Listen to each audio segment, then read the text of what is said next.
Today's guest is Dylan Duncan. Yeah. U.S. Army war hero.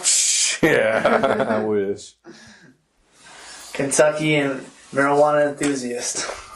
Kentucky. I can't give them my nickname. You remember it.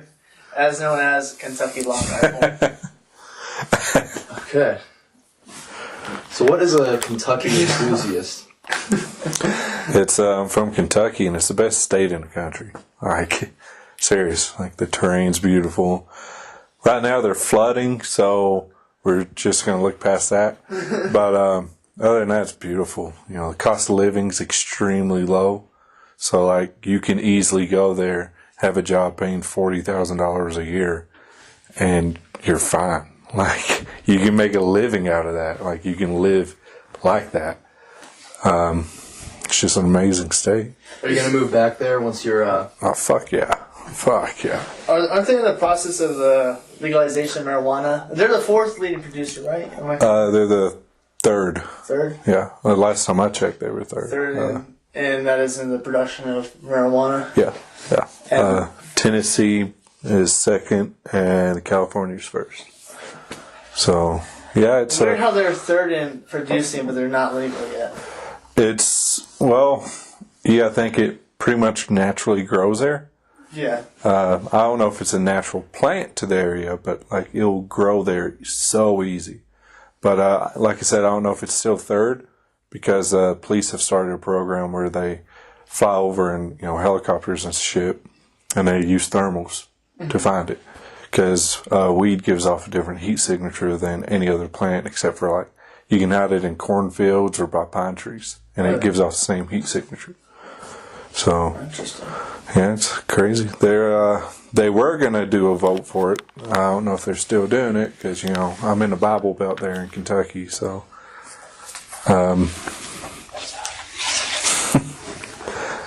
yeah, the Bible Belt. I don't know if you've ever been in the South. No, not really. I almost moved to Alabama on a whim. Oh damn! What was that? It looked like some mixing straws. I don't know. Okay. No worries. So Dylan, I gotta say, when I first heard about you, in fact, pretty much all that I know about you, I've heard about you, is that you like to drink and you can drink a lot. That's like the caricature I have of you in my mind, and so I'm curious, like. It's true. I enjoy drinking. I'm more of a whiskey guy, Eunice, Tristen. Yeah, I can't really drink right now because I'm in the medical rehabilitation unit, and they don't allow drinking, like any alcohol. Before, though, I drank a lot. Like, if I went out and spent $100 a weekend on alcohol, it was like a typical weekend. Wow. And do you enjoy whiskey because you need something strong to hit you, or can you drink enough beers? I just what is enough beers? Well, to put it in perspective, the first time I ever got drunk, I was 18, I think. I don't know. I was young, and it took 9 beers to give me a buzz. And that was the first time ever. Yeah. So you always have a naturally, Yeah. insanely Hulk strong tolerance. I'm a big dude, so like. It's got to be hereditary. That's just like. I feel Well, like my dad doesn't drink at all. He can't. He doesn't like beer. He used to drink every once in a while, like a beer or two, but he doesn't really drink. Interesting. I mean, that doesn't mean that he's not genetically able to drink like you, though. It's probably passed down from some really weird. Which I'm ancestors. the Duncan side is Scottish, and my mom's side is Irish.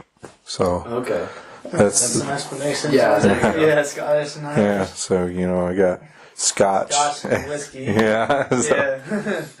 that kind of that's probably why I love Jameson so much. Which I love bourbon too. Like, if you ever get the chance to get some Knob Creek, it's good. Okay, yeah, I like bourbon. I like all kinds of whiskey, honestly. I wouldn't say all, but most good whiskey. Yeah. Did you ever try that moonshine I brought back? Fortunately, not. Oh man. Because moonshine is one of those drinks for me that I can't drink it. Like Well, okay, I had some like flavored moonshine a few weeks ago, and that wasn't bad at all. Was it store bought?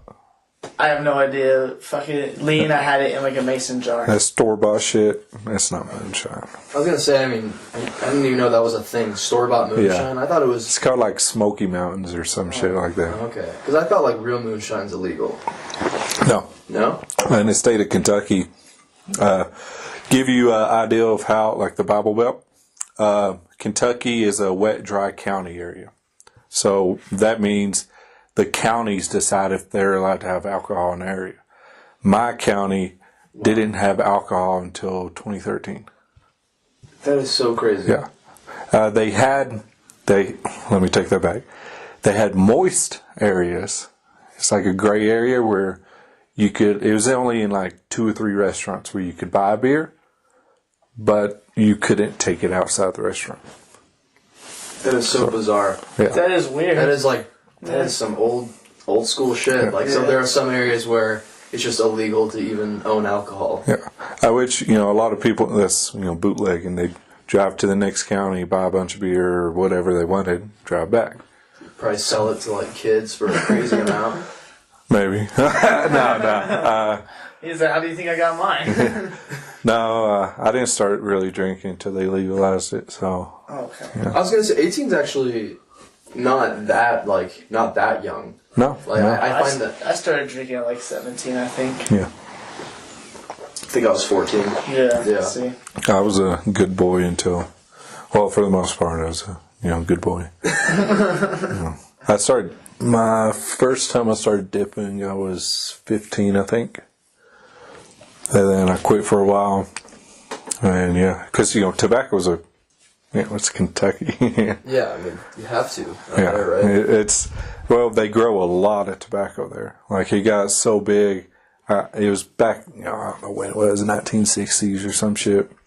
The state government actually, would control how much you could produce. Like, how much land you could grow tobacco on. Because they didn't want to flood the market. So. Yeah, that is weird. You have to factor in the economy whenever you're, making a business that large. Yeah. But on the topic of drugs and alcohol, it's kind of just push things in a different direction. I want to ask everybody this, but why do you think that you got into drinking, doing drugs? Drinking? Just something to do. Just boredom? Yeah. Drugs, I never really got into drugs that much, which would probably be different since, I broke my back once I get out. So, drinking is just boredom. You never even got into marijuana? No, not really. I've been around it and stuff. I just never had the urge, when I was younger to try it. Mostly because... Have you ever tried it? No. No? Never tried it. I support, legalization of marijuana. Yeah. Not just medical marijuana. But recreational use. Yeah, because honestly, if you smoke a blunt and go drive, that's safer than taking 6 shots and driving. Oh, yeah. That's so much safer. And that's almost a huge ratio difference, but I get what you're saying. Yeah. I don't know. I support it. I think the reason it's not legalized in most states is because money. People are getting, just to give you a heads up, my political views and stuff is totally different. I'm not a Republican, but I'm not a Democrat. More libertarian. Yeah, I consider myself a libertarian. Yeah, I am too. So, I think, the reason marijuana has been legalized is because money, I mean, if you look at the Colorado's economy alone, it has shot upwards on the graph. And it's really benefited. I think it's mostly the pharmaceutical companies because they know, they know there's something with marijuana that can help with things. Yeah, absolutely. And, they don't want to lose that money, yeah, I mean, it's funny, when I was hurt recently, I was scared because I'm definitely a drug addict in many senses, and when I got hurt again, I was scared about going to the doctor and getting prescribed, fucking heroin for my pain. Yeah. So I was like, I'm just gonna smoke weed for a week. Yeah. Was that for the ankle? Yeah, I'll definitely talk about that. But grappled with a guy, hurt my ankle, and yeah, that experience actually changed my life too. So I probably want to get into that. But yeah, totally agree with you. Like, it honestly is like. I try to stay like pretty unbiased with certain things, but it seems like pretty clear that there's at least a pretty heavy influence, or the war on weed is pretty heavily influenced by pharmaceutical companies, and I don't know, it's just kind of disgusting to me. Yeah, marijuana is like a very healthy alternative to a lot of prescription medications. It's also got legitimate alcohol. It's also got legitimate, medicinal benefits. It really does. So I don't know if you all know anything about hemp. Hemp, yeah. Yeah, the hemp, they actually just recently legalized to the growth of that in Kentucky. And hemp has a lot of, I guess you say, positives to it. Like you can produce paper out of it, you can make clothes out of it. Hemp oil you can burn, all kinds of things. Hemp milk, a lot of different food products. Like hemp is like an amazing plant. But if you look into it, the reason they made it illegal in Kentucky was because lumber companies were afraid it was going to take a lot of their sales away due to paper and stuff like that. Yeah. And like you can specifically look into it and see that lumber companies lobbied for the, criminalization of hemp. Well, and the reason that they had power was actually because of one guy. This guy's infamous for a lot of different reasons, but the journalist William Hearst, I forget what years he was in, but he was like a really racist, like really odd journalist with a lot of power, but he was heavily invested into lumber companies, and so he's actually one of the original weed propaganda creators, and he was the guy who made all these fucking newspaper articles, etc., of Mexicans smoking weed and then raping white women and children. Yeah, I remember reading into that. So he was actually he was one of the, he had a lot of power just by himself. That was almost the initial reason why weed was illegalized in the first place. Because back when I've researched this like 6, 7, 8 months ago, but it was like, they were really using like Native Americans and like Mexicans and stuff like that to give marijuana a negative connotation back in like the late 1800s and stuff like that, like the expansion of the United States, and they used like that propaganda to illegalize fucking marijuana. It's just even more disgusting that they couldn't have just said white, people. They had to, say Native Americans and Mexicans to add fire to their cause. Yeah, it's weird how times have changed. Like, it's because back then, it was acceptable. I think it's stupid that it was acceptable, but, humankind is maturing overall, I think. There's still, even today, there's racism today. Like, I think people are naturally becoming more and more tolerable. Yeah. But then you also get people a lot more extreme about like what they do and stuff like that. I think in general people are a lot more tolerant, especially in this generation that's coming up. But obviously there's a lot of extreme radical shit in the media, and that's what sells. So that's what we see. Yeah. I think the media is a joke. Today. Like the whole fucking Naga hat with the kid. Yeah. Did you guys see that? Yeah. Did you guys by chance watch the actual whole video? It's like an hour and a half. No. I don't know too much on the story. I've heard something about this, but there's a lot of pretty great again hat stories. From what I could tell, the media portrayed that totally wrong, and then they got caught portraying that wrong. Can you give me like background? I can just basically try to the original headline and then what you saw. So the original headline and video, it all stemmed from a video that got really meme to hell of like there's this group of white kids in Naga hats. They're like 16, 17 at the oldest, and they're all just like gathered around, and there's this Native American guy playing a drum and singing, one of like a Native American chant. Yeah. And there's this kid that's like standing there looking at him kind of like smugly, and everybody else is the kids are like laughing. They're laughing and sort of mocking his chanting and making fun of him. And so if you just see that, it just seems like a bunch of like white kids are being racist towards dipshit white kids. Yeah. Towards this Native American guy. They're all wearing, you know, those hats that make America great again, you know.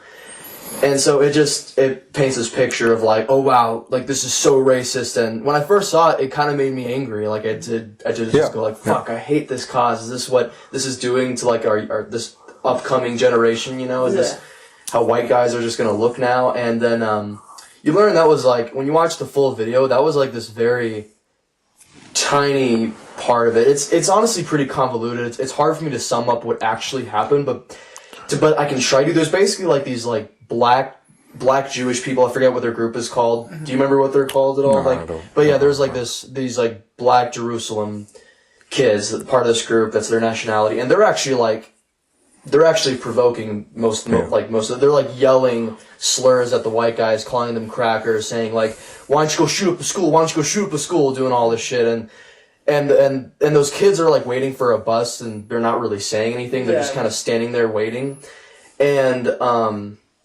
basically like the Native American guy, the biggest, most obvious thing that the news portrayed wrong is, and that the Native American guy lied about, is that he actually approached them. The Native American guy approached them and started pounding on his drum and chanting, and he's getting in this kid's face. Like he walked up to the kid, and so the kid is just standing there, and I'm empathizing with him. Yeah, I think these kids are kind of dipshits. They're not really like that open-minded, and they're just following Donald Trump or whatever. I think that's kind of dumb. But the situation that's actually happening is he approached them, and the kid's standing there like, what the fuck is this? Like that's how I would be. If a Native American guy was pounding a drum in my face, like singing, just like looking dead-eyed at the sky, like I'd be like, what the fuck is going on? I wouldn't make fun of him like the other kids did. Like the other kids started chanting, going, making fun of him. But it's like, what do you expect? They're 16 years old. Yeah, 16-year-old kids. And they got approached by this guy who's like kind of being an asshole. Like it's like, it was just a dumb situation. You've seen what's going on with that situation too, haven't you?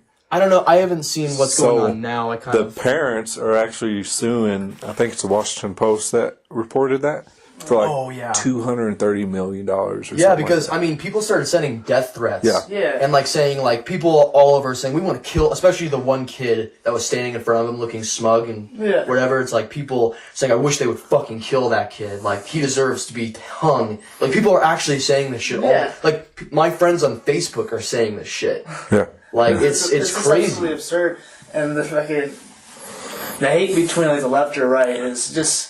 It's extremely bizarre to this point where, like, it's completely unnecessary. Nothing is simple anymore. Yeah, I get and it's because people don't really value the truth. People value what I guess the best way to put it is everybody has this confirmation bias of they only want to listen to things that confirm their beliefs. Yeah. You know, and so like if you're on the right, you're only going to listen and care about stuff that people say that supports your beliefs, and otherwise. So it's like if you see this Native American guy and he looks like he's just trying to quiet things down, he's trying to calm people down or whatever, then you're going to be pissed at those kids who aren't on your side. But if you look at but most people don't even want to go look at the actual story. Like they're caring enough to say, let's hang this 16-year-old by the neck, let's kill this kid and everybody around him. They have that much conviction, but they're not willing to go look at the actual video just because it's an hour and a half. Like, I get it if you don't want to go look at the video for an hour and a half, not everything has to pertain to you, but if you're saying let's go kill people... You don't even have to watch a whole video. Like, you can honestly, from what I saw in the video, you could skip through like 5-10 minutes of it and get an idea of what's going on. Yeah. Like, I mean, the reason I watched the whole video, though, it was because that was such a small chunk of it. Like, it felt like I blinked and it was over. Like, it was that small. Like, otherwise, I was more concerned about, like, that there was the black Jews, like, just saying awful things. I was like, man, this is disgusting. I was more looking at the overall scope of things, like, wow, like, racism is everywhere. It's still on both sides. Like, man, all these received opinions, like, see, that's one of the biggest problems with the media nowadays is there's the confirmation bias and also just the received opinions. Like there are people that have these huge convictions about things, but it's just because they heard it from a reputable from a source that they like. You know, like somebody tells them, "Oh yeah, you know, this, and this, believe that, and they go, oh yeah, I will, and I'll say this to everybody, even though I don't know if it's true. Like, nobody wants to dig a little deeper. You listen to Ben Shapiro any? Or Ben Shapiro? Yeah, Shapiro. Yeah, a little bit. I'm not huge on him, to be honest. So I've listened to him a little bit. I don't listen to I think he has podcasts, or I don't know. He has something. Yeah, he's got a talk show. Yeah. I've listened to him a little bit, and he's somewhat like. Not all the way, because he's more conservative than I am. He's extremely conservative. Yeah. I grew up, raised up extremely religious. I get where it's my mom mostly, where her religious beliefs come from. They pull it out of the Bible. I understand that. But, as I grew older, my eyes kind of opened, I guess you say, I saw things that I didn't think was right. The way I see it, if you actually go back to when the Constitution was drafted, the government was hardly in anyone's life. Period. They pretty much hey, just don't kill people, don't steal, don't be a dumbass. Yeah, basic moral principles manifesting as laws, Nowadays, the government's in your life no matter what. I think, my honest opinion, the government's too big. I understand, we're a huge nation, we're a very powerful nation, but I don't think the government should be in every detail of our life. You got to think, it was 2 years or something like that after the Revolutionary War. We won. It was 2 years. They tried to put a tax on, I think it was beer or something, and there was almost another Revolutionary War because of that. And now people are just we're in debt. Raise the taxes. It blows my mind how over time it's changed where, before they're you're trying to take my money? I'm going to fight you, Yeah. And nowadays they're just $3 a paycheck. I don't care. Well, it's also because everything is so big, and I don't know, it's I don't know, man, this is it's a loaded topic because there's so much that goes into that. I mean, times have changed as far as government, but how we react to the government, that's from a whole lot of problems, as individuals, now no one really wants to take responsibility for their lives, and so it's easy to go, okay, well, there's smart people at the top that are watching over me and everybody, and it's sorry. No, I was just saying just a couple things, back then it was a little bit, you're saying the government's small, the government's huge now, so what am I going to do? If the government say, I'm going to tax you more, I'm going to be no. Well, I can't say no. Fuck that. What? I can't do anything. The most I can do is move somewhere else. Well, because here's the thing. This is why it's immoral, because if you say no... So, here's essentially how they work. They say, okay, well, we're going to do whatever we want with your money, and you don't get to exactly know where it goes, but we're going to raise taxes if you want, and if you say no, if you even insinuate no, then we're going to hurt you. We're gonna beat you up and lock you in a cage if you refuse. Yeah. So it's incredibly flawed. I don't know, this part ain't what y'all usually talk about on this, but the way I see it, as long as you're not affecting my rights, hurting me or my family, I don't care what you do. Yeah. And I don't think, I think if everyone had that thought process, the government wouldn't have to jump in our lives so much. I don't know if that makes sense. Yeah, no, I mean, there's a... the way I see, if you want to marry a dude and you're a guy, do it. That's not affecting me. Yeah, it doesn't affect me. It may be against my religious ideals or, whatever it is, but it's not affecting me. Yeah, it doesn't have any impact on your life. Yeah, exactly. And, I'm what's a big deal, dude, be proud of who you are, man. Yeah, just do what you want. Tristen says this every single podcast. It's like your little shtick now. You need a fly swatter for every time he says it. Just pop, or at least the sound effect. We'll eventually have those cheesy radio sound effects. I think the fly swatter is better because you'll get his reaction afterwards. That's true. It can actually hurt him, yeah. But it doesn't. Yeah, it's just stuff like that.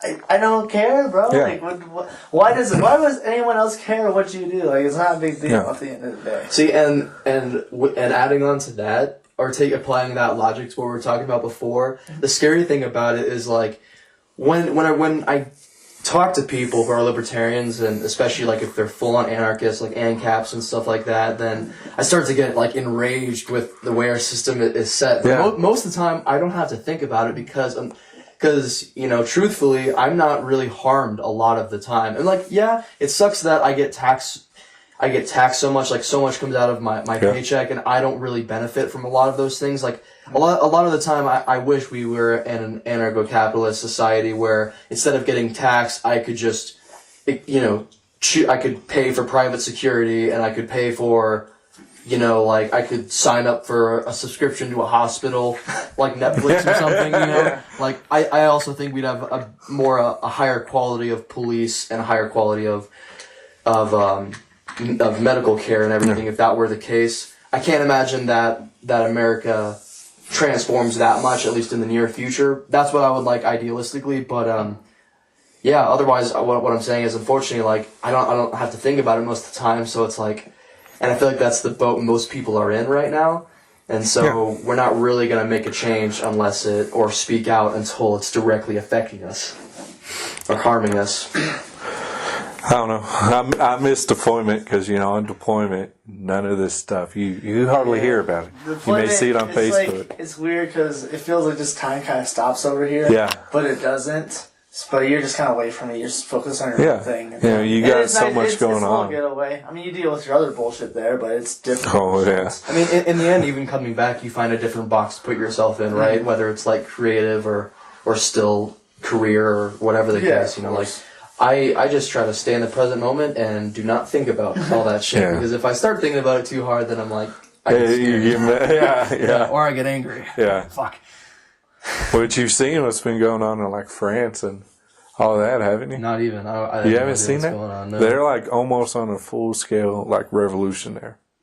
Like there's rioting. There's a lot going on in France right now. Rioting. Like they're tearing down well, not tearing down, but they're like destroying cars and buildings and stuff. Like the people are just sick of the government shit.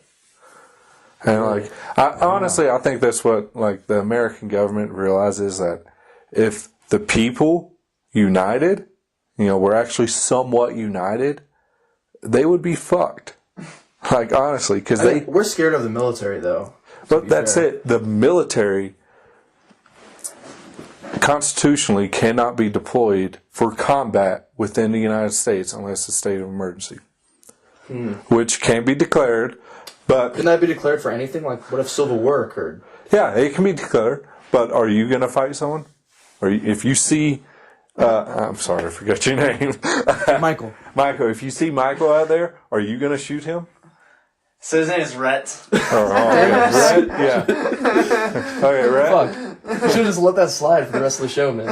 I would have. I'm terrible with names. Yeah, that's fine. It took me forever to remember.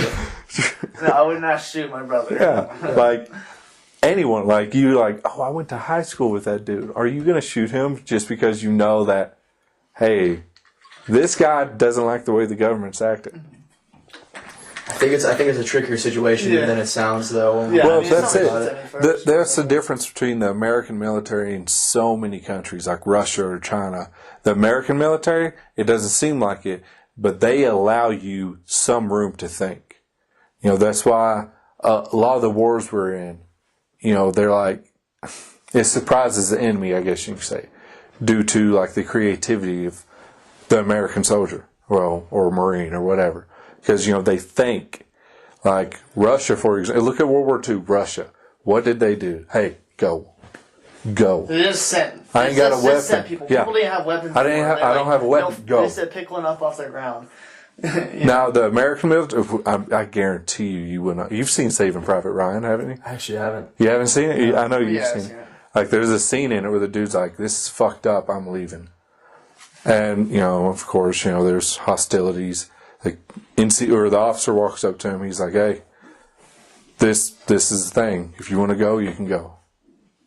I'll fill out the paperwork and everything." You know, that's it doesn't seem like it. Like, everyone's like, oh, it's a military, you follow orders. You do, but you can still think. Yeah, that's why I'm just saying why it's trickier though is that like, if there was a revolution big enough to threaten, like the like to tear down the government and to just like and the way things are now, then I feel like a lot of, because how many people in the country are conservative? About half. So I think there's a lot of conservatives in the military who care more about conserving the way things are than killing a few people. I don't know. In my platoon I was deployed with, I'd say there's of like the E-formable, I'd say about 4 or 5 out of,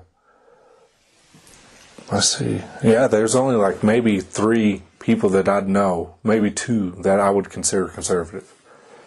Well, okay, so that's obviously anecdotal, but yeah. But even if it was like 30-70, even if it was, and that's a pretty conservative like guess there, because I'm pretty sure it's more like 50-50 almost.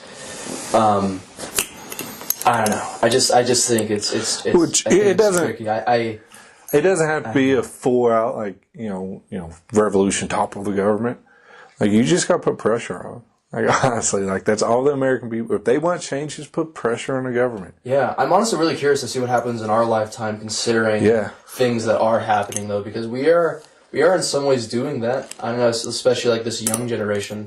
Yeah, they are. This has been one of the biggest pushes for change I've seen in my life. So I think that's been historically. Tolerance is like a huge difference now. But it's just super split. There's nobody's like united, and you see that like on. Think about when the generation before us, like our parents. Think about when they die out. Like, they're the last people who I feel like believe that there are like roles that should be in place, like gender roles, and like the man should provide and the woman should do this and this and that, and and gays shouldn't be like married. So there's like any kid our age now, even like really conservative people are like, who gives a shit if Dan marries Dan? Like, who gives a fuck? Like, I think well, I've noticed, coming from like a conservative state. Here's a weird thing. State of Kentucky, this is their first Republican governor in like 60 years, but they're a conservative state. They've went Republican every election for the past like 6 years for president. Colorado's like a very centralized state, I guess you could say. Like, people are like, yeah, fuck yeah, my guns, but they're also like, I'm going to use my gun to fuck you up if you try to take my weed, kind of thing. You know what I'm saying? Yeah. It's that's a good way to sum up Colorado. Really good one, yeah. But Kentucky, it's more, for example, my county, the biggest town in my county is about 10,000 people. My zip code's about 400 to 500 people, okay? Small area. There's 300 and some churches in that county. 300 and some churches in a small ass area. Like, you drive down the road, you go like in town, you drive maybe 5 miles down the road and you'll see like 10 churches. Jeez. Like, so the people there, the younger people there, are more conservative than here. I got friends on Facebook that's like, you know what? Fuck that. I don't believe gays should be allowed to be married. I don't believe that. But I also got friends on there that's like, you know what? I think we need free health care, free college, free, you get what I'm saying, right? Yeah, I know. They're more left. But overall, oh shit. Overall, that's my mom. Overall, I believe, like the southern states are way more conservative, which you've seen through elections, Yeah. Honestly, I think it's going to stay the same. It's going to be that split. I don't know. We're talking about a whole generation that's dying out that is almost pretty united on their beliefs. Like, I would bet like most of our parents share a lot of the same ideals. Yeah. And I don't know, and I would need to see like real like polls and stuff to argue from a secure place. I think they'll be more tolerable to things, Yeah. like gay marriage, because they grew up in that time period. I just feel like the mindset is like totally different. I mean, this may be a controversial opinion, but you know, so like my views on the trans movement and stuff like are interesting because maybe not that interesting. I mean, it's pretty simple actually when I think about it. I realize like when I'm really open-minded about stuff, there probably are people who are born feeling wrong or feeling like they were born in the wrong gender and they want to become a different gender. Like whether that's mental illness or whatever, I don't know. The one thing that I will say is I still find it, the best word I have for it right now is icky. I'm like, yeah, it's still a little icky. That's how I feel. Yeah. But I have no problem with you doing it. You're not harming my life. Like, do whatever you do. Wear a dress. I don't like if Tristan's like, I want to wear hoop earrings and a dress. I can see that. I'm gonna go full Dennis Rodman. I'm marry myself and like just be broke. Like fuck it. Gender fluid. Dennis Rodman's like weird as shit. Dennis Rodman might be the weirdest dude ever. Like I don't know if you follow like any. Yeah, okay. If you follow like ESPN or like any NBA players, like he comments the most random shit on there. Oh, like just a thumbs up or like. Dennis Rodman was He played for the Bulls with Michael Jordan. On the Bulls. Oh, wait a minute. Is he that? He's like best friends with Kim Jong-un, and he's what? Yeah. He's the only American that's allowed to go to North Korea. And like they hang out and stuff. Trans or? He's not trans, but he legit put on a wedding dress and married himself. Oh, what? Yeah. Wait, what the fuck? Yeah, like he did that. He's just a weird dude. He's just narcissistic as hell. He had like full makeup on, like full drag, and just like married himself one day. He's just a weirdo. He has like a video on, like I saw on Facebook, where he just talks about the 3 times he broke his own dick, having sex with a woman. And he's just a weird person. I've been worried about that before. You ever worried that you're gonna break your dick? Yeah, it could happen. Like when a girl's like on top. Yeah. Like that shit. Yeah. That shit is scary. Or have you had her like falling it the wrong way? Yeah, you're like, oh. Yeah, it's terrible. It hurts so That's bad. like hurting me right now. Like, I'm squirming over here. Like, ugh. It's terrifying, honestly. But you don't think about it till like afterwards or when it happens. You know, like in the heat of the moment, you're like, yeah, this is good. And afterwards, you're like, oh shit, that could have broke my dick. Yeah, like, I've had it ruin an entire session before. Like like we're going strong, and then it hurts a little bit, and she like, and it like twists all weird. Twist. I don't know if about twist is the right word, but it does like go to the side, and she like sits on it essentially, and it goes the wrong way, and I'm like and it just kind of stops things, and she's like, okay, can we keep going? And I'm like, no, man, I need to like contemplate what just happened. Like, I need to think about this. I've been hitting the nuts before while having sex. Like, she moved her foot and he goes. I was like, oh. Run! I didn't have sex for like a week after. You got hit with her foot. What position is that? Doggy style. Okay, like, that's what I was. We were in I think we were in a car or something. This was like a long ass time ago. And like the backseat of the car, and she like tried to move her foot. I was like, oh. Did it kill it, or were you able to? Yeah, it killed it. Like I didn't have sex for like the next week or something. Oh, so not even just that night. I was scared shitless. Like I was like, you had PTSD. Yeah. So traumatized. PTDD, traumatic dick disorder. Dick disorder. Yeah. Sounds like ED. Oh well, that's different. Oh shit! Speaking of. You remember what I told you a while back? Yeah. So I'm going through I'm getting out of the military due to medical issues. Okay. And they were going over my paperwork, and they're like, "So we see your spine's messed up." I'm like, "Yeah." And they're like, "So are you having ED issues?" I was like, "Not really. I mean, not that I noticed, at least." They're like, "You'll probably have it in the future, just because your spine's messed up, so here's some Viagra." I'm like, what? We just gave you some Viagra? Okay, yeah. Is that easy? Yeah. So now that you mentioned that medical process, like, just to shift gears here, like, what's your whole, like, thoughts? You've been in the Army a few years now, like, what do you think of the Army just as a whole, stuff like that? it's a shit show. But it's a fun shit show. It's a fun shit show. Okay. I enjoyed deployment. Like, I know a lot of people didn't, but I enjoyed being over there. Yeah. Just because, like, it may be the same shit every day, but, like, every day you're doing something. Every day you're busy. So you feel productive. Yeah, you feel extremely productive. And I was honestly starting to enjoy the military. And, you know, I got hurt. I was trying to push through the injury. I didn't think I'd be able to, but I was trying anyway. And they were like, yeah, you can't do that. And I actually just found out last week that I was really fucked up. Yeah. So I have 2 pinched nerves in my spine. It shoots down my right leg. And I'll probably have to have surgery, you know, in the next like 7 years or something. I denied the surgery they offered, but she looks at me and she's like, so of course, you know, your nerve issue. She goes, you also have arthritis throughout that whole area. And I'm like, what? She's like, you're really young to have arthritis. I was like, what? She's like, you have arthritis. I'm like, shut the fuck up. Wait, what? He like can't like actually grasp. Yeah. Like you have arthritis. Because like the doctor I saw here in Colorado off base, he's like, I think you may have arthritis. And I was like, all right, whatever, you know, because I think. Yeah. And I go You back. may. Yeah. I go back and see, you know, the Army doctor. He's like, nah, we don't see any.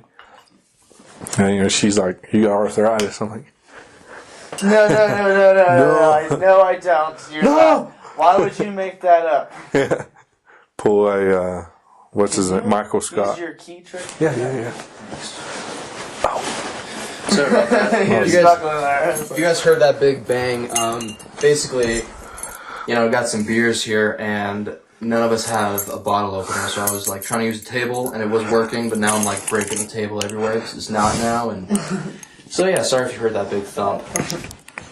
So wait, how did you injure it, or was it just over time you just found out that this was an injury? It was at JRTC. Tristen remembers correctly. JRTC was a fucking blast. That's not what I heard. That's like extreme. Shit, what is it called? Training? No, Understatement?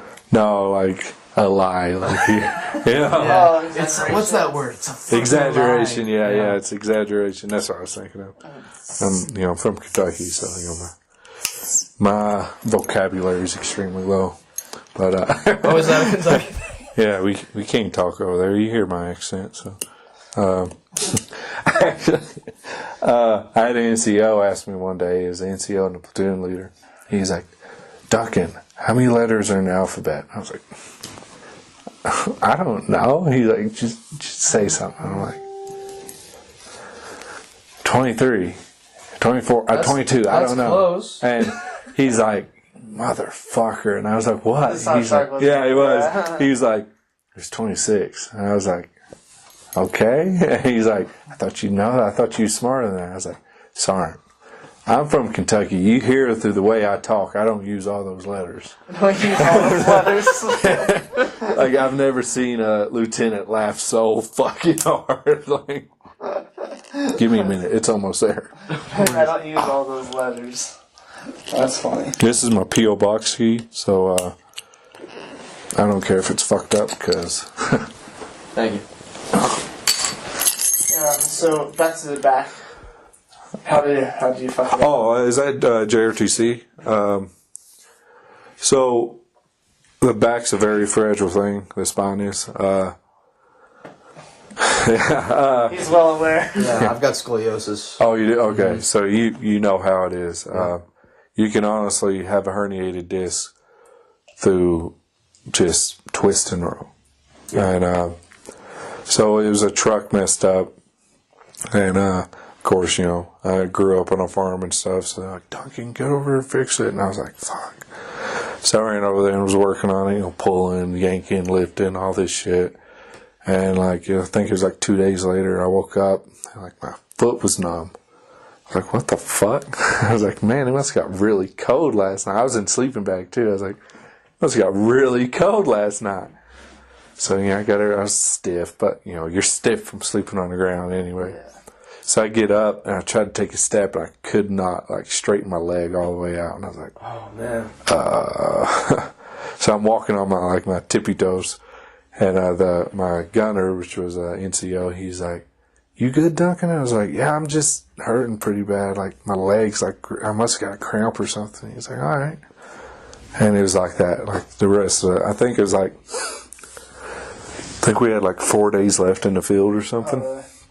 Yeah, I was a driver, so, I got out and did stuff, just not as much as, which, not a lot of people got out and did stuff. Yeah.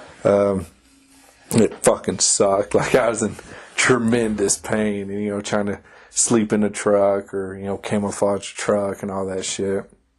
I was in so much pain. Like, I would drive, and as soon as we'd stop, I'd, like, lean forward, try to get the weight from our body armor off my back. And I'm just like, fuck this. And I get back, and we're starting to, move everything back. And one of the NCOs was like, "Hey, we know you're hurt, so we're going to try to put you on easy detail." It's like, all right, cool.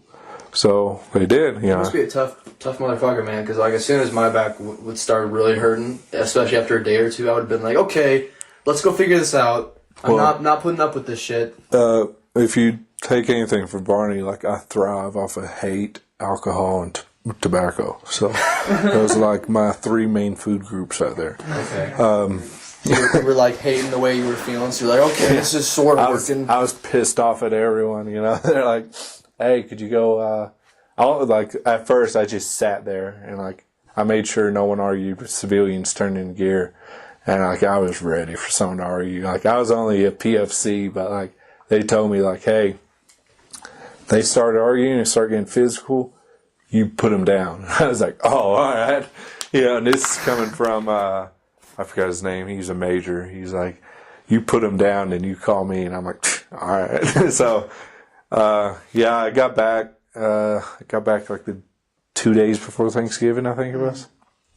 And one of my NCOs was like, "Hey, you need to go to the hospital, man." And I'm like, I would just wait till after this, little break thing to go to the hospital.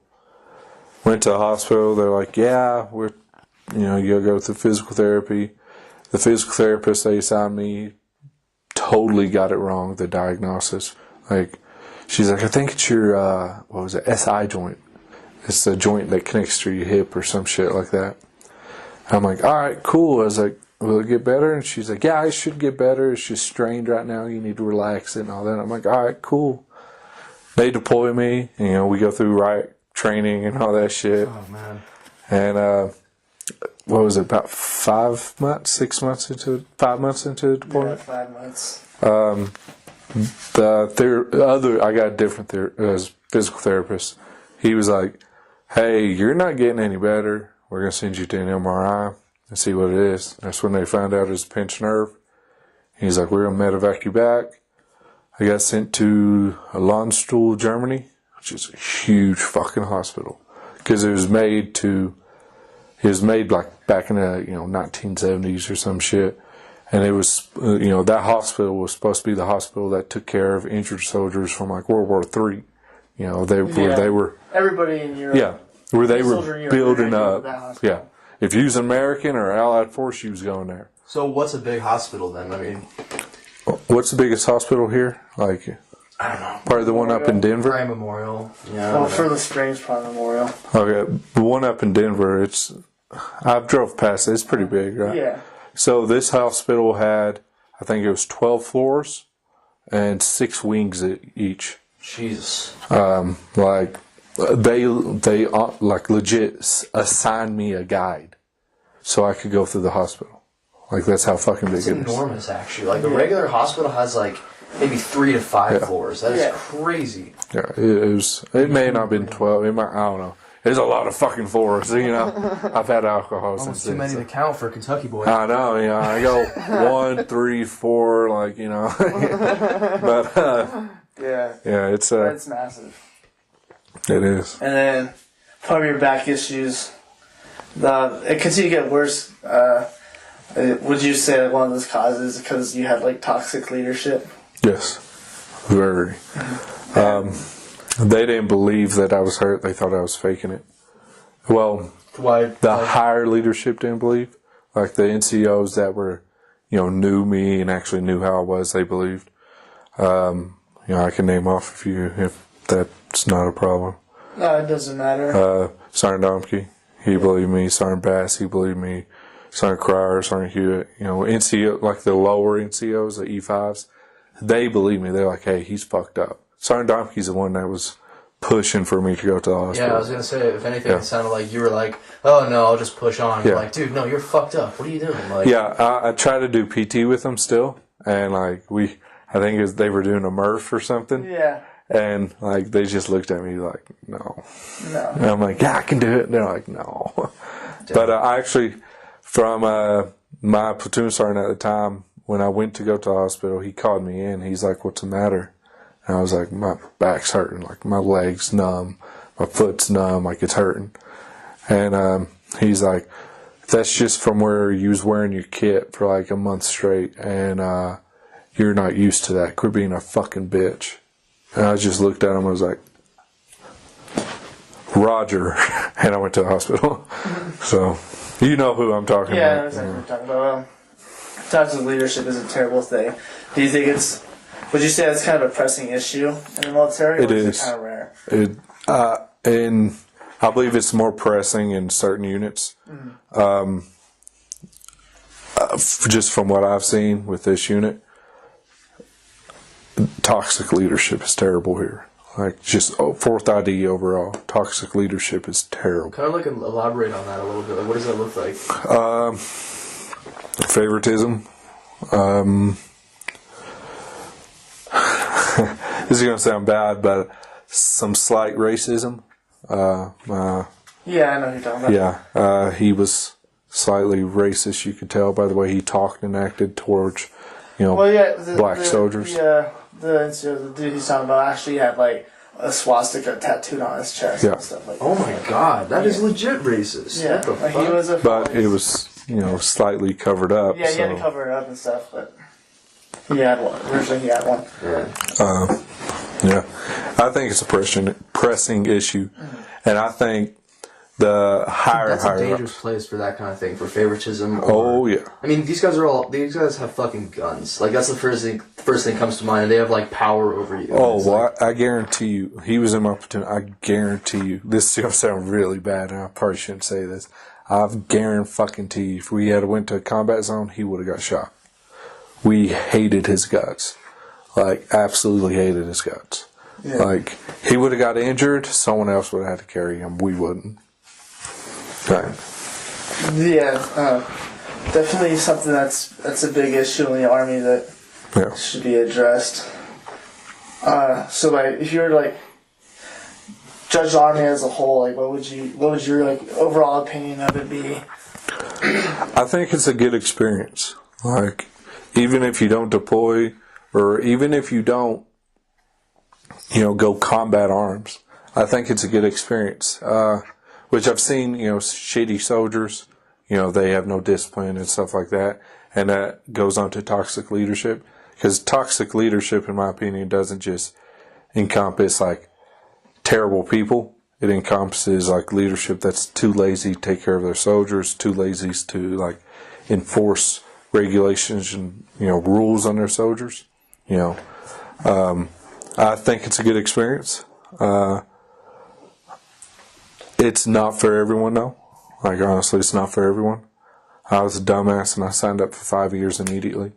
But, I didn't sign up till I was 20. So, and I got hurt way before, I have 2 years left of my contract. So. And so when are you discharged? I'm waiting on a medical evaluation for that. How do you feel about it? Like, are you bummed that you're stopping, or are you kind of done with it? Yeah, I'm both. Like, you get really close to the guys. Like, Tristen wasn't in my platoon, but I got pretty close with him. Yeah.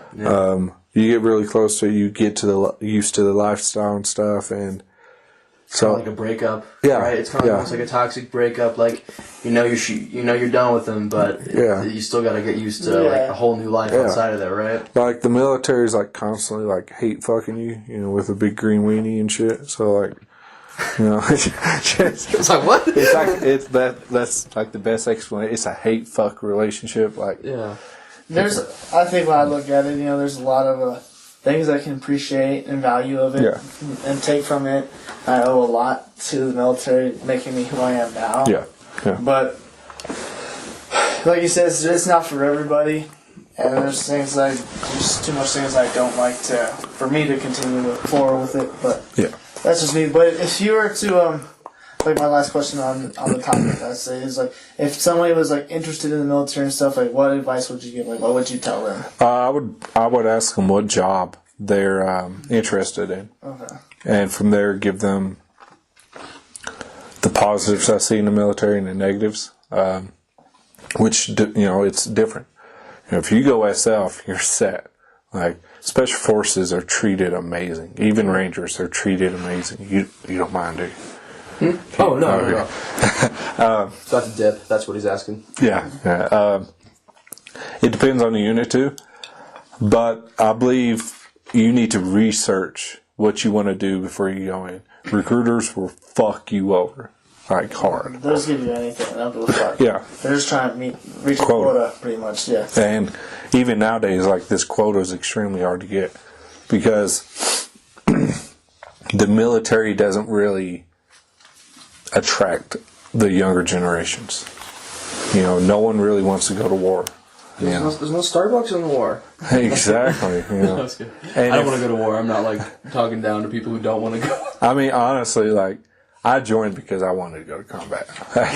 I got bored. I was working at a factory. I got bored. I was like, you know what? Fuck this. Are you a patriot too? Do you like want to? I love the United States. Yeah. Like I absolutely love this country. I don't love all the people in it. There's a bunch of pieces of shit in this country. There's a lot of things you can hate on it, but it's like, I don't know. Like I'm pretty much an anarchist, but that's just towards like the government. Mm-hmm. But overall, this is a good country. Yeah, yeah. Like There's a reason people want to move here. Yeah, I understand. Like I completely understand why people want to get here. Illegal. I completely understand that. It's called the American dream. Mm-hmm. Last question about the military, I guess, is I don't even know if this is controversial anymore or whatnot. Some people probably would find it this way, but I want to ask each one of us: do you think that we should consider all the troops heroes? No. Point blank, no, fuck that. I don't consider myself a hero. Like I honestly haven't done much in my military career. Like our deployment was, it wasn't, like a, vacation. It was vacation to a lot of deployments, but like it was easier than going to Afghanistan or Iraq or something. Yeah. But I don't consider myself a hero. I don't consider Varney a hero. What do you mean? Unfortunately. You're a hero of this podcast. I'm the vet. I know you're a vet. You served. Yeah. But, No. I consider our heroes, the ones that actually, fought and died. Did heroic things, right? Actually, because I've been shot at before, and it wasn't in the military, but I don't understand, but I get where actual combat vets, You can empathize with those feelings of Yeah. like terror in a war zone. Well, not really in a war zone. Like I was a dumbass kid, taking out mailboxes with like rocks and tearing down road signs. An old man probably shot at you for doing He this shit, right? did, Yeah. He pulled out it was a 22, I think it was a 22, and he popped off like 6 shots, and they were like a foot above my head, and like it scared the fuck out of me. I bet, man. But I don't consider someone. Yeah, you served, nice. You did more than a lot of people would, but I'm sorry, you're no fucking hero. Like Yeah, I could attest to that. Yeah, I was gonna ask like your I think opinions on that now.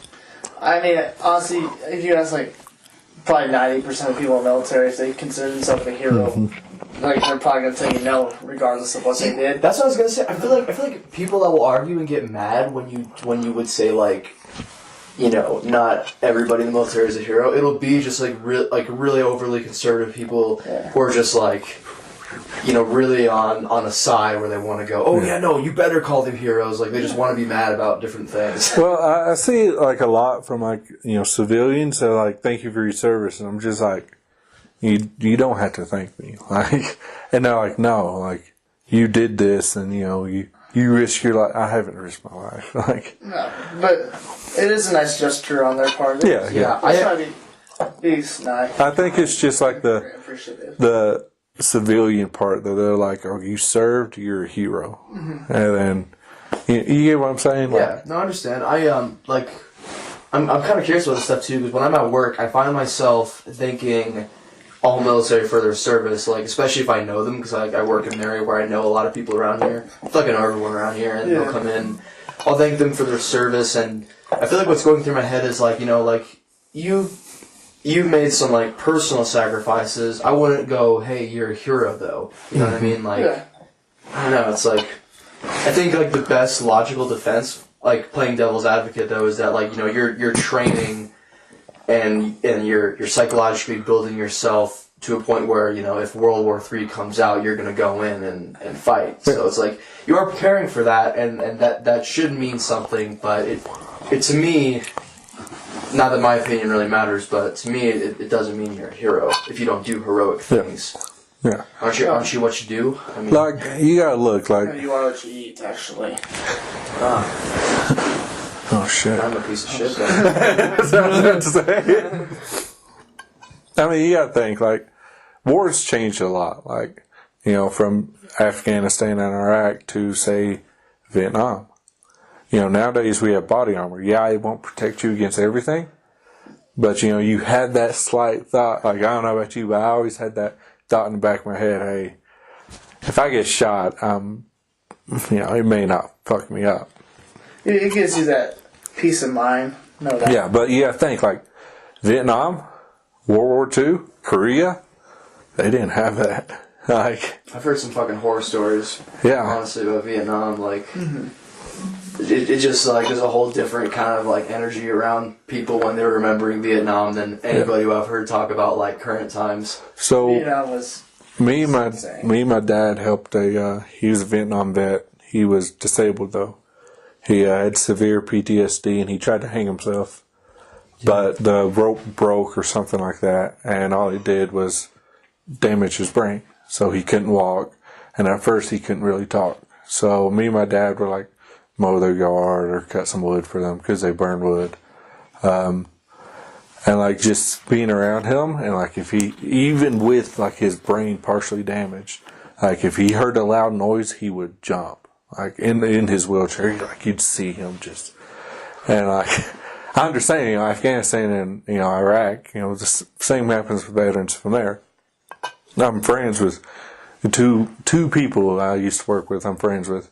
One was a sniper in Afghanistan. The other, I'm pretty sure he was in Afghanistan too.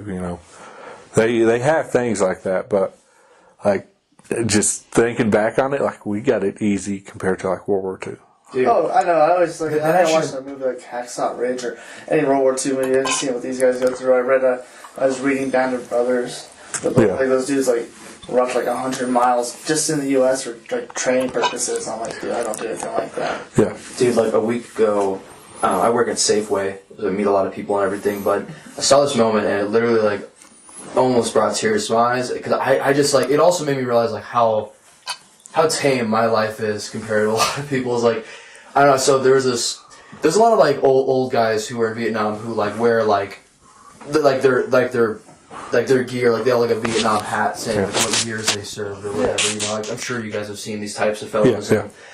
So like this guy was like walking out of the store. He had a Vietnam thing, and then another old guy about like the exact same age almost. He walks in, and they're like wearing the same shit, like head to toe, like the same kind of hat saying what year they served, like Vietnam, like shirt saying like they served in Vietnam, and they just like start talking to each other like they've known each other their entire fucking lives, like. They're like 75 probably or some shit like that, and they're just talking and they're like they're talking about like their experiences and like I don't know it's like they instantly just knew each other, and I don't know how else to really describe it, but it's just like it's amazing like how that kind of shit will bond you with someone. It's like, oh yeah, it's brotherhood. you know, like, It oh yeah, is, you know, it is. you were there too, and like they were asking each other, like, you know, what they were doing, what platoon they were in or whatever. I didn't even recognize all the vocabulary or whatever since I don't have that kind of context in my life. But it's just like amazing, and like there was like love you could sense off of them. Like they loved each other. I don't know.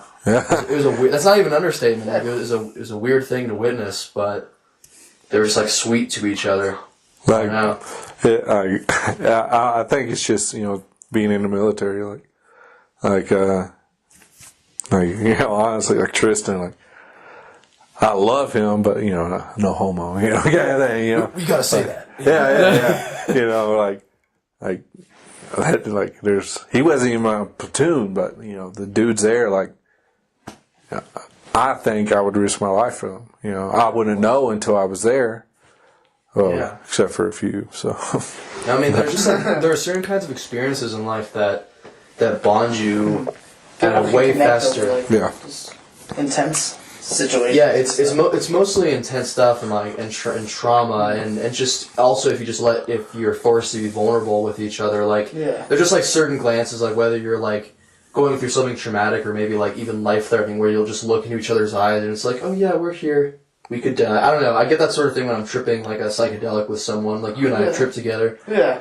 And I just like, just those moments where we're like going crazy or like, or you know, are going through all the different spectrum of emotions. Right. And we're just looking in each other's eyes and we're like, oh yeah, like what the fuck is happening? Like this is nuts. You know? Yeah, And no, there's those moments have bonded us for life, I feel like, as well. without I mean, doubt, you know? without doubt. Everybody has specific connections they make with others that like, I always fucking know you for that. And I think honestly, I believe like one of the shittiest parts about the military is like, you know, you get really close to people and then they leave or you leave. Like, I know I've talked to Tristen, you know, personally about it. Like, it hit me hard, you know, going to this medical unit. Like, you know, I don't know what's going on with my guys. Like, cause like, I was always, I don't know if Tristan saw it, but I always, even in shitty situations, I would try to like lighten the mood with things. And like it just because I don't know what's going on with them, you know. I wish them the best. Like, hope they're okay, but I don't know. And just that connection slowly. When I see them though, you know, it's back on instantly. It's back, you know, you're back together. But you know, slowly getting drawn apart, and like it's been fucking with me here lately, like really hardcore, like. Really? Yeah, like, you know, someone I was actually, you know, really, really good friends with, Stafford, like, he's getting married. And I didn't know that. Like, and that fucking hit me hard. Like, I was like, fuck. Like, yeah, man, the friendship goes, it definitely goes both ways. Yeah. When it comes down to it. Like, at the end of the day, you always need to, like, reach out to each other. And communication is a huge thing. Yeah. Because, like, if... and you guys, I don't know, I'm just kind of rambling over my words right now, if you're filling the gaps or whatever, but like, if one of your friends, like, if you want to connect with them, and you're not making an effort to see them, you can't be mad at them for not making an effort to see you. Yeah. So I feel like you're talking to each other as, like, good friends, and you know stuff about him that I or the audience won't really know. So, like, what's more generally. Okay, yeah, but what's more going on with you and these friends and like and your like the wedding and this and that, like, or I don't know, like I'm curious, like, what's going through your head or what's upsetting you about friendship. What just got me was like, I was like, you know, like I was like, we're really good friends, you know. On deployment we constantly playing basketball or something, you know. I would fuck with him, you know. He'd come in my room and like shit his pants and run out, or, you know, something like that. You know, not really shit his pants. Oh, okay. I mean, he might have. Thing, or? It smelled like it. No, he's from Detroit, so. Oh, it's a Detroit thing. That makes sense. Yeah, but like, you know, there's just. I mean, I understand, you know, life moves on, so like it's more of like, you know, I guess you say my brain processing, like, this is the end of this chapter of my life, like.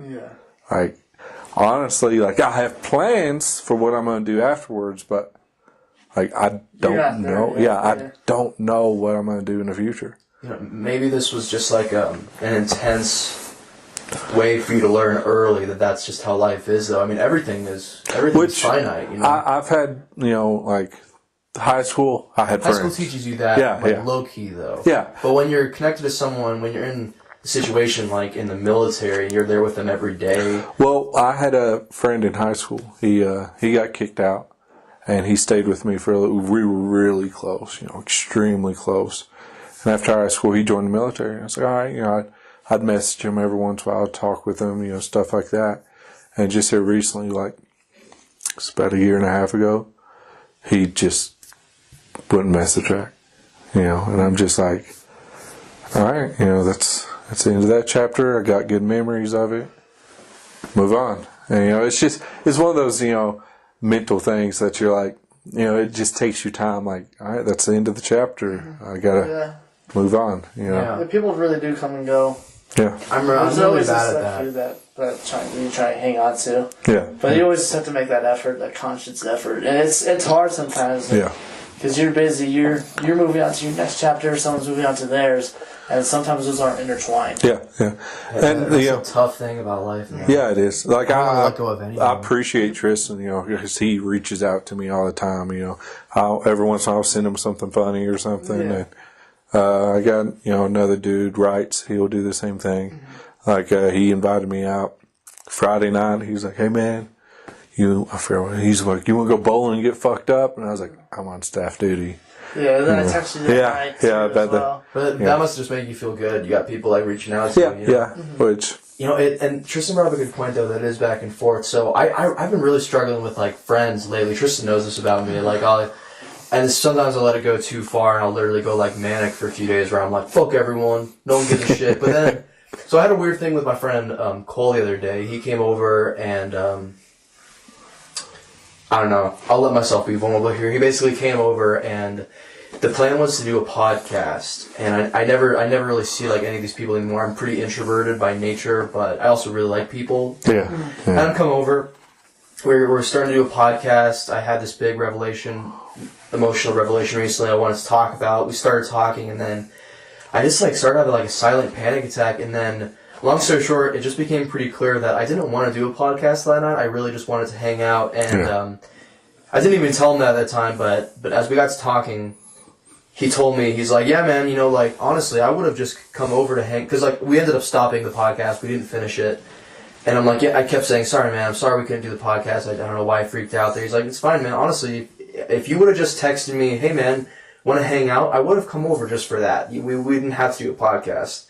And he was like, I remember he was, like, in the bathroom pissing, and I was just, like, sitting out here, like, in thought for a while. And then I just suddenly had a realization, and I was like, hey, Cole, do I just need to hit up people more? And he's like, yeah, man, honestly, especially with me. And then he brought up something very interesting, which I think is good for a lot of people to realize, is that the way that you talk to people, especially when you're in regards to like how you hang out and stuff, you gotta set like the tone, like the nature of your relationship early on. So like when you message someone, if you say, hey man, wanna hang out? That sets a different nature than if you only talk to each other about doing something either professionally or like podcasts. Like I realized I've only hit him up to talk about doing podcasts and to do photos recently. Yeah. And sometimes when I'm in a really like self-pitying bullshit mindset, I'll go, oh, no one really wants to hang out with me. Cole only hits me up when he wants something from me. But the fact is, I'm setting that nature just as much, if not more. Yeah. I'm only even when we hang out, I'm like, hey man, let's do a podcast soon. Let's do photos. I'm not going, hey man, let's go on a hike. Let's do this. Let's do that. Yeah, so it really goes. Your options here. It really goes both ways, and it's worthwhile to be mindful of like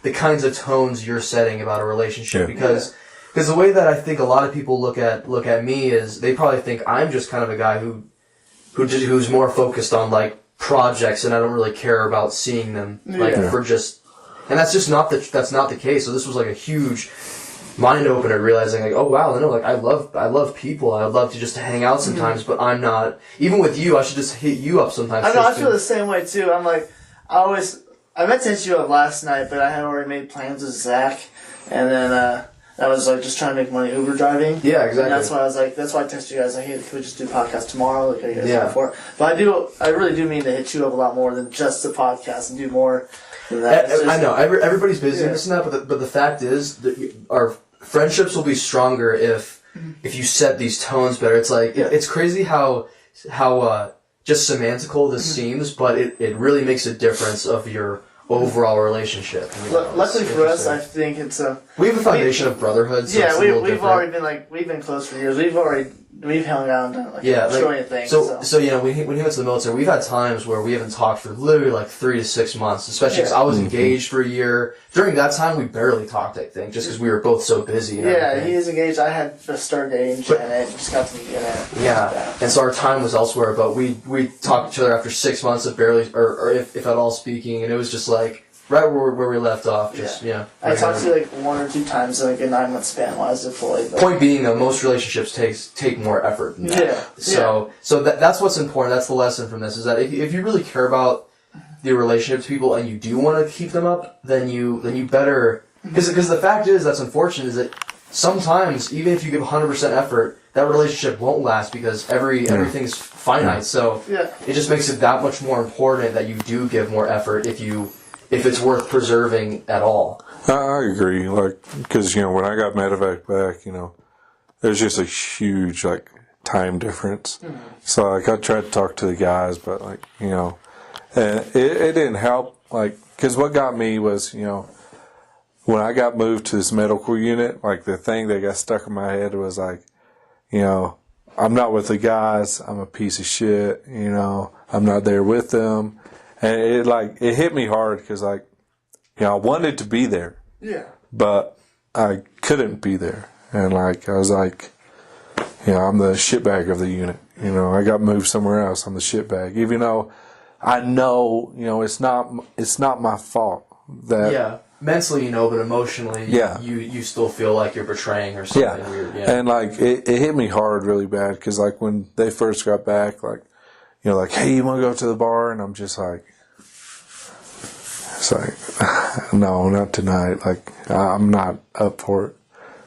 And, it wasn't because I didn't want to go with them. It's in the back of my head, I'm thinking I wasn't there with them. I wasn't there, and going through the same things as them. I'm the shitbag. And it fucked me up for the longest time. But, oh shit. That's a first, is it? I think that might have been the first fart in the podcast. Yeah. At least audible one. I was about to let one rip, and I was like, no, I better not. Feel free, that'd be a nice history. But yeah, I get what you're saying. I agree. So you could fight any celebrity. Who would you fight, and what method of fighting? What method of combat? I'll let you go first. If I could fight any celebrity. And what method of combat? There's a lot of different kinds, Oh man, that's a hard one. Can you start? Is your question? You already have one. Oh yeah, he's I've been thinking about this for years. I'm really trying to think of somebody who Okay, so probably I'd love to just box Amy Schumer, and even though it doesn't seem like the most brutal method, it's because boxing has this wonderfully silly agreement where you get to knock someone out and give them a chance to give them 10 seconds to stand back up and beat them up some more. So Amy Schumer would be nice because I could knock her down and she has this big ass ego, and so if she's not unconscious, then I'd probably give her 50% punches so I wouldn't knock her unconscious, and then she'd just fall and get back up. Now you got it. I'm a feminist, and then I hit her again, and maybe she gets up a few more times, and so there's that. Slowly give her even more brain damage. That's what I'm saying. Yeah, because if it was MMA, they stop it from the first from the moment they're defenseless, and as long as you stand up in boxing, you're good. So that's my first idea. I might have another one after we go around the circle, but that's my first one. Yeah. Oh shit, that's rough. I think I want to fight Adele. Adele? Just because her music annoys the fuck out of me. Does it really? I hate it. It's fucking terrible. I'm bitch, shut the fuck up. I just don't like this whole, really, this wispy sort of singing. It reminds me of, those, teenage girls who have, a ukulele. I'm like, shut the fuck. Like when she goes on the radio, I like need to change her like, instantly. Like, Okay, so what style of combat? What kind of combat though? Plastic lightsabers. Just so I can knock the fuck out. Oh, dude, some beer. There's like beer coming out of my nose right now. Just like, because it would it would take a while. Like that's the thing. All right, so what are you gonna do if she's better than you though? If she starts beating the shit out of I'm you, gonna drop kick her. she's been training. she's She's like, I used to fence in high school. let's just say she's a bigger woman. You know, She could put some weight behind those. Yeah. Some momentum. If she starts winning, I'm just gonna abandon all fucking arms choke and her just out. tackle her. Yeah. he's gonna like dive at her and just like hit her and fall down. She's gonna like, that's all you got, standing up. Yeah. Oh shit. For me, that's tough because like I honestly don't like celebrities. Like I like some like Chris Pratt. I fucking love Chris Pratt. He's funny. Yeah. Yeah, he's funny as shit. A lot of comedians I like. I'll say Yeah. that.